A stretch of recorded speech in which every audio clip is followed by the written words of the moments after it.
दोस्तों सब्सक्राइब करें take explainer channel को और प्रेस करें इस बेल आइकन को ताकि आप देख सकें वीडियोस सबसे पहले।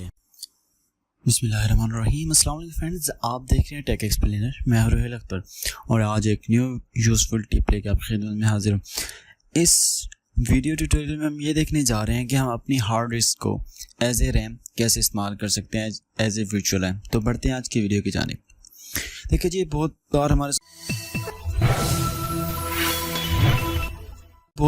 हमारे साथ ऐसा होता है, हमें रैम की कमी का सामना होता है। रैम कई वक्त हम अपग्रेड नहीं कर सकते या उसको ज़्यादा अपग्रेड नहीं कर सकते अगर आपकी स्लॉट्स पूरी हैं। ठीक है, ये आपके पास लैपटॉप है, आपको थोड़ी 100 मसाइल बन सकते हैं।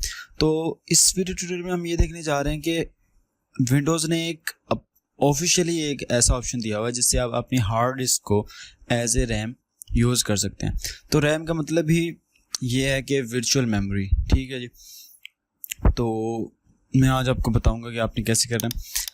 आपके पास एक हार्ड ड्राइव होनी चाहिए, यानी एक ड्राइव होनी चाहिए जो बिल्कुल खाली होनी चाहिए, जिसमें कोई चीज़ ना हो। ठीक है, उसको आपने फॉर्मेट कर लेना है NTFS में फॉर्मेट, और उसको आपने NTFS में फॉर्मेट कर देना है। ओके, फॉर्मेट अगर आप नहीं जानते कि हार्ड ड्राइव बनानी कैसे है तो आपने अपने कंप्यूटर आइकॉन पे राइट क्लिक करना है, उसके बाद आपने मैनेज में चले जाना है।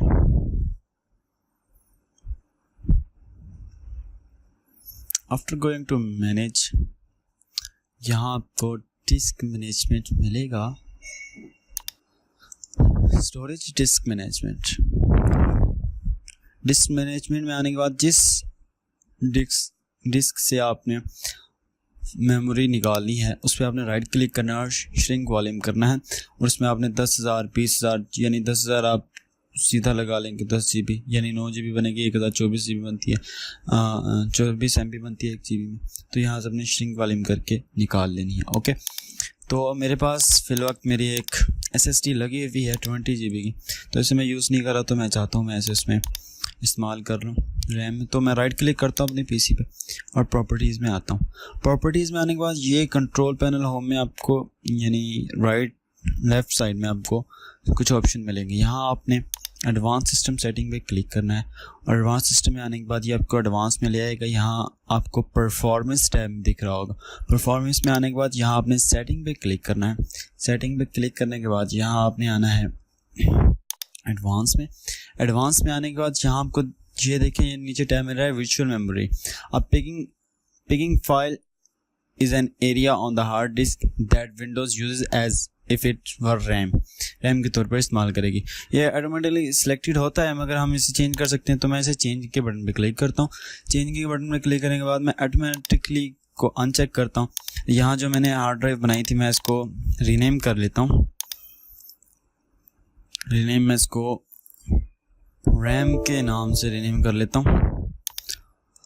ओके जी, तो मैं दोबारा इसको ओपन करता हूँ, चेंज, इसको मैं अनचेक करता हूँ रैम, तो मैं इसे कहूँगा सिस्टम मैनेज। ओके, यहाँ से मैं सेट कर दूँगा और इसको मैं ओके कर दूँगा।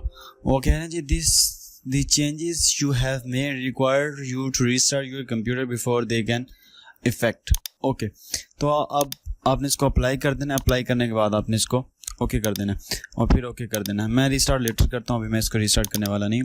तो जो आपकी रैम में जो आपकी फाइल्स आती हैं, आपकी रैम फुल हो जाती है, वो तमाम फाइल्स आपकी इस ड्राइव में आया करेंगी।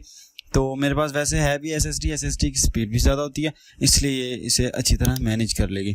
तो इस तरह हम अपनी वर्चुअल रैम को बढ़ा सकते हैं without any money any cost. तो ये था आज का सिंपल सा मेथड। मज़ीद यूज़फुल टिप्स और हेल्पिंग वीडियो ट्यूटोरियल्स देखने के लिए हमारे चैनल को सब्सक्राइब कर दीजिए, हमारा वीडियो को लाइक कर दीजिए, और अगर वीडियो पसंद आई तो इसको शेयर भी कर दीजिए, और हमारा फेसबुक पेज पे लाइक कर दीजिए क्योंकि आप वीडियोस फेसबुक पेज पे भी आया करेंगी। तो आज तक के लिए सिर्फ इतना ही, मिलते हैं नेक्स्ट ट्यूटोरियल में। अपना ख्याल रखिएगा, दुआ में याद रखिएगा।